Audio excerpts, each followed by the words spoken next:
ఈశ్వరుని శివాచార్య వారికి ధన్యవాదాలు. ప్రసంగాలు. ఓం శ్రీ గురుభ్యో.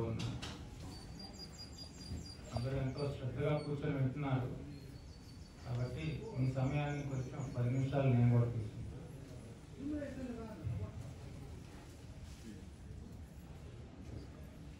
ఏకం సత్ విప్రా బహుధా. సత్యం ఒకటే అని మహాత్ములు దానిని అనేక విధాలుగా మనకి ఇచ్చారు.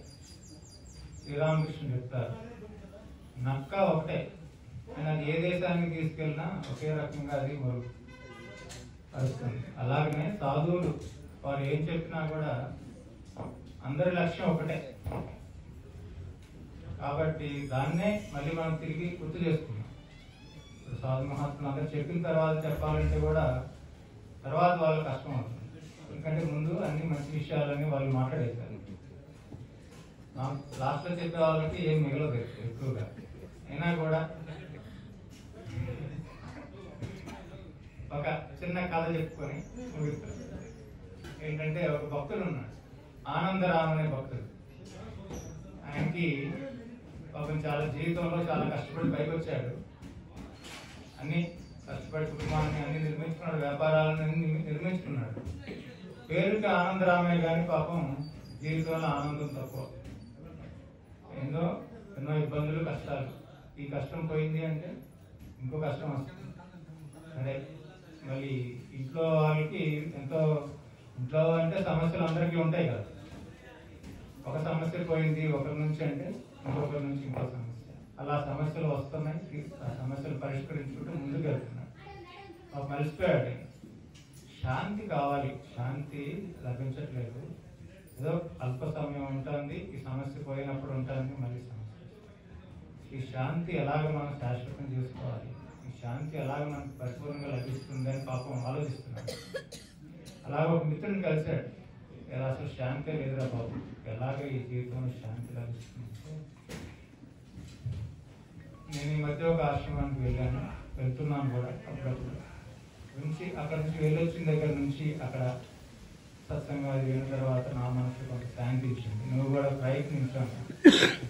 వాడికి అంత ఇష్టపడలేదు, కానీ శాంతి కావాలి కదా. మీరు అందరు ఇక్కడికి వచ్చింది కూడా దానికోసమే కదా. అన్నీ ఎంతో దూరం నుంచి శ్రమ తీసుకొని వచ్చింది కూడా ఏదో ప్రయోజనం పొందాలి, ఆ శాంతిని మనం శాశ్వతంగా చేసుకోవాలి. అందరికీ శాంతి ఎంతో కొంత ఉంది, కానీ అది దొరుకుతుంది, చేజారిపోతుంది. అది పరిపూర్ణం చేసుకోవాలని అతని ప్రయత్నం కూడా.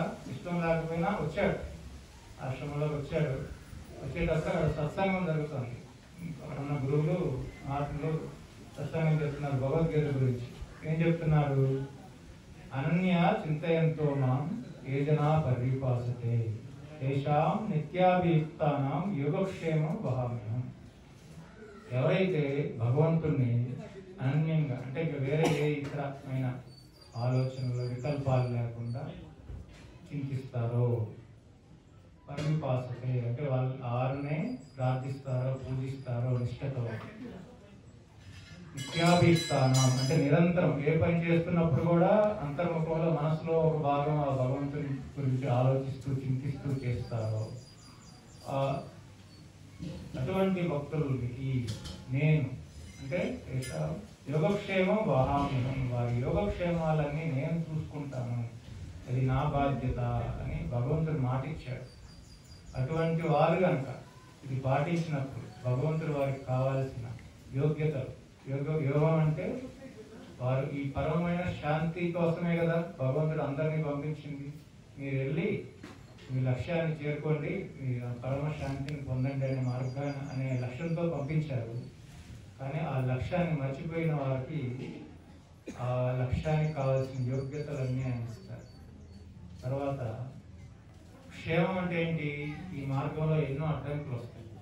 ఆ అడ్డంకుల్లో పడకుండా మనల్ని సురక్షితంగా క్షేమంగా మనల్ని ముందుకు తీసుకెళ్తాడు అని చెప్పారు. తద్వారా వారికి, అటువంటి భక్తి ఉన్న వారికి భగవంతుడే వారికి మార్గనిర్దేశం చేస్తూ వాళ్ళని ముందుకు తీసుకెళ్తూ వారికి కావాల్సిన జ్ఞానాన్ని, తద్వారా ఆ పరమమైన మోక్ష పదాన్ని, శాంతి, ఈ పరమమైన శాంతి, అక్షయమైన శాంతి సామాన్యమైన శాంతి కాదు, అక్షయం అంటే ఇంకా అది తగ్గిపోదు, క్షయము కాని అక్షయమైన శాంతి లభిస్తుంది మీకు అంటే అని ఆ మహాత్ములు చెప్పి మీరు కూడా అనన్యమైన భక్తిని అలవర్చుకోండి అని చెప్పి ప్రసంగం ముగించారు. ఈ భక్తుడికి ఆ అక్షయ శాంతి అని వినగానే ఆనందం వేస్తుంది, లేదు కదా పాపం, ఆనందం వేస్తుంది. ఎలాగైనా పొందాలి, అక్షయ శాంతి పొందాలంటే మనం అనన్య భక్తి చేయాలి కదా, అది ఎలా లభిస్తుంది? మనకు అంత భక్తి లేదే, ఏదో పూజ చేస్తాం, రోజు మందిరంలో కాసేపు దీపం చెప్తాము, నమస్కారం చేసుకుంటాం, కానీ అనన్యమైన భక్తి అంటున్నారు. ఇంకా నిరంతరం ఆ భగవత్ చింతనలో, ఆ పూజలో, ధ్యానంలో ఉండాలంటున్నారు. ఏ పని చేసినా ఆయనే తలుచుకోవాలంటున్నారు. అంటే మనసు నాకు రాలేదే, ఇంకా ఎలా రావాలి అని ఆలోచిస్తూ ఉండేటప్పటికి భక్తులందరూ వెళ్ళిపోయారు. సాధు మహాత్ములు కూడా బయలుదేరారు. అప్పుడు వెంటనే సాధు మహాత్ములు అడుగుదాం ఆయన ఏం చెప్తారు. మహాత్మా, మీరు చెప్పారు, మీ ప్రసంగం చాలా బాగుంది, నాకు చాలా ఉత్సాహం వచ్చింది, నాకు ఆశ పుట్టింది ఆ అక్షయ శాంతిని పొందేయాలి. ఎలాగ మీ అందరికీ శాంతి పొందాలని ఆశతో వచ్చారు, అతను కూడా చాలా ఉత్సాహం కలిగాడు. ఆయన ఉపాయం ఉందా అని అడిగారు. ఉపాయం ఉంది అని చెప్పారు మహాత్మ. ఏంటి స్వామి ఆ ఉపాయం? ఆయన మన స్వామీజీ చెప్పినట్టు ఆయన చెప్పారు. ఆయన శరీర మనస్సు ధనంతో ధనం అంటే తనువుతో, శరీరంతో, మనస్సుతో, ధనంతో భగవంతుని సేవించాలి అంటే. ఇదేంటి స్వామీజీ మీరు భక్తి గురించి చెప్పారు, మరి భక్తి ఇవ్వమంటే మళ్ళీ సేవ గురించి చెప్తారేంటి? ఎవరు పెట్టినా ఎవరైనా సేవ అంటారు. అవునాయన, సేవే ఎలాగో చెప్తాను. మీకు భగవంతుడు శరీరం ఇచ్చాడా? ఇచ్చాడు. శరీరంతో సేవ చేసి శరీరం, మనస్సు, ధనం అన్నారు. భగవంతుడు శరీరం ఇచ్చాడా? ఇచ్చాడు. మనసు ఇచ్చాడా? ఇచ్చాడు. ధనం ఇచ్చాడా? అది ఇచ్చాడు. మరి ఇవన్నీ శరీరంతో నువ్వు అన్ని మంచి పనులే చేసావా? లేదు స్వామి, కొంచెం అవి చేశాను. మనసుతో ఎప్పుడు మంచిని ఆలోచించి భగవంతు చింతనలో చేయగలిగావా? లేదు. ఏదో కొంచెం మనసు ఎప్పుడు అటు ఇటు వెళ్తూ ఉంటుంది, వికల్పాలు పోతూ ఉంటుంది, ఏదో దురాలోచనలు వస్తూ ఉంటాయి. ఓకే, సరే. ధనము అంతా మంచిగానే సంపాదించావా? కాదు, ఏదో కొంచెం మరి అవసరం కదా, ఏదో చేశాం. ధనం అయితే పుష్కలంగా ఉందా? ఓకే. అయితే ఇప్పుడు నీకు కావాల్సింది అనన్య భక్తి కావాలంటే ఒక యోగ్యత కావాలి. ఆ యోగ్యత నీకు ఎలా వస్తుందంటే శారీరకంగా సేవ చేయాలి. ఎలా చేయాలి? ఇలాగే మందిరాల్లో, ఆశ్రమాల్లో, లేదంటే ఇక్కడ అనాథాశ్రమాల్లో నీ శరీరంతో నీ సమయాన్ని వెచ్చించి అతను సేవ చేసావంటే నీ శరీరం శుద్ధి అవుతుంది. శరీరంలో శక్తి ఉంటుంది కదా, ఆ శక్తి శుద్ధి కలుగుతుంది. ఆ శక్తి శుద్ధి అయినప్పుడు ఆ శరీరం యోగ్యత చెందుతుంది. అలాంటి శరీరం ఉంటే, శుద్ధమైన శరీరం ఉంటే ఇప్పుడు ఇలాగా కూర్చోగలుగుతారు, సత్సంగంలో ఇంత దూరం రాగలుగుతారు, వినగలుగుతారు. ఏదైనా శరీరం సహకరిస్తుంది ఇలాంటి పనులు చేయడానికి, సత్కర్మలు చేయడానికి. కాబట్టి శరీర శుద్ధి జరగాలంటే, శరీరంతో ఉన్న మాలిన్యాలు జరగాలంటే శరీరం ఉంచి సేవ చేయాలి నాయన. ఎక్కడైనా ఆశ్రమాల్లో అయితే మందిరంలో సేవ ఉంటే సేవ, ఇక్కడ ఎక్కడైనా తోటలో సేవ ఉంటే సేవ, లేదంటే అన్నదాన సత్రంలో సేవ ఉంటే సేవ. కానీ శరీరంతో మన సమయం ఇచ్చి చేసినప్పుడు మన శరీరం శుద్ధి అవుతుంది. ఈ విధంగా శరీరంలో నువ్వు ఏదైతే దోషాలు చేసావో ఆ దోషాలన్నీ పోయి శరీరం శుద్ధి అవుతుంది. ఓకే, ఇది అర్థమైంది. మనస్సు, ఆ మనస్సు అంటే ఇంకా దీంట్లో కూడా చాలా విచిత్రంగా ఆలోచిస్తుంది కదా మనస్సు, పరిపరి విధాలుగా ఆలోచిస్తుంది. అంటే ఏంటి? దానికి నియంత్రణ లేదు. మనస్సుతో దాన్ని ఎలాగ శుద్ధి చేయాలి స్వామి అంటే, మనస్సుతో నిస్వార్థంగా, ప్రేమ భావంతో, సమత్వ భావంతో నువ్వు కనుక సేవ చేసావంటే, సద్మనస్సుతో కనుక సేవ చేసావంటే, నీ మనస్సులో ఈ ప్రపంచంలో జీవించి కొన్ని దోషాలు అంటుకోండి. ఎలాగ మీరందరూ వంట చేస్తారు కదా, అందులో పాత్రలో అన్నం వండినప్పుడు అన్నీ అంటుకుంటాయి కదా, మళ్ళీ దాన్ని శుభ్రం చేయాలి. కానీ నువ్వు ఇన్ని రోజులు దాన్ని పట్టించుకోలేదు. ఏంటి ఆ అశుద్ధి మనసులో చేరిందంటే, కామం, క్రోధం, తర్వాత అహంకారం, తర్వాత ద్వేషం. ఇటువంటి లక్షణాలు, అసూయ లాంటి లక్షణాలన్నీ మనసులో చేరిపోయాయి. దానివల్ల ఏది నువ్వు శాంతంగా చేయలేకపోతున్నావు. కాబట్టి ఈ నిర్మలమైన మనసుతో నిస్వార్థమైన సేవ చేయటం వల్ల నీ మనస్సు నిర్మలం అవుతుంది. అప్పుడు నువ్వు ఇలాంటిగా సత్సంగం, నువ్వు ఏదైతే సత్సంగం విన్నా మనస్సు ధ్యానం చేయాలన్నా మనస్సు సహకరిస్తుంది. స్వామి చెప్పారు కదా, ధమం వస్తుంది ఆ మనస్సు, ఆ యోగ్యత వస్తుంది ఆ మనస్సుకి.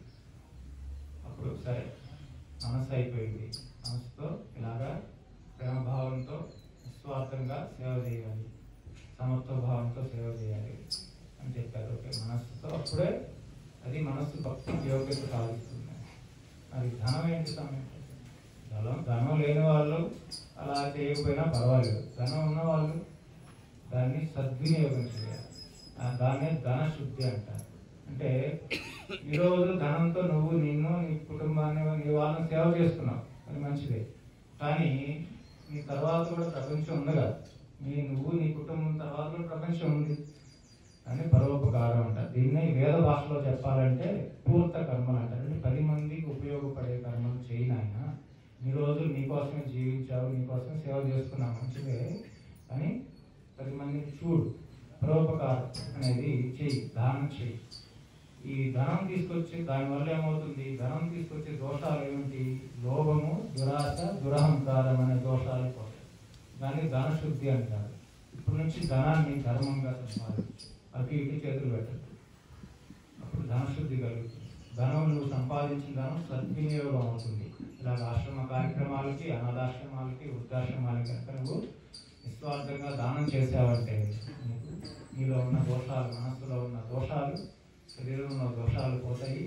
అప్పుడు నీకు కూర్చుంటే భక్తి చేయొచ్చు, ధ్యానం చేయొచ్చు, ఈశ్వరుని చింతన చేయొచ్చు. నీ శరీరం సహకరిస్తుంది, మనస్సు సహకరిస్తుంది, అన్ని విధాల నీకు సహకారం లభిస్తుంది. అప్పుడు నువ్వు అనన్యమైన నిరంతర చింతన భగవంతుడు చేసినప్పుడు నీకు కావాల్సిన యోగ్యతలన్నీ ఆయన ప్రకోపిస్తాడు.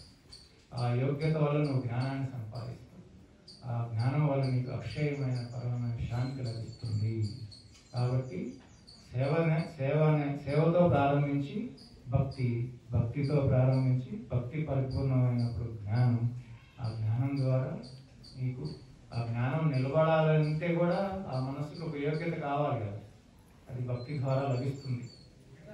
ఇటువంటి భక్తి అన్యమైన భక్తి. ఇంకా ఆ ఈశ్వరుడు ఎవరైతే మీకు ఏ ఈశ్వరుడైతే ఈశ్వరుడు, రాముడైతే రాముడు, కృష్ణుడైతే కృష్ణుడు, ఆయన చింతనలో, ఆయన తలంపులో, ఆ భక్తి భావంతో, ఆ సదాచారంతో శరీరాన్ని, మనస్సుని మంచిగా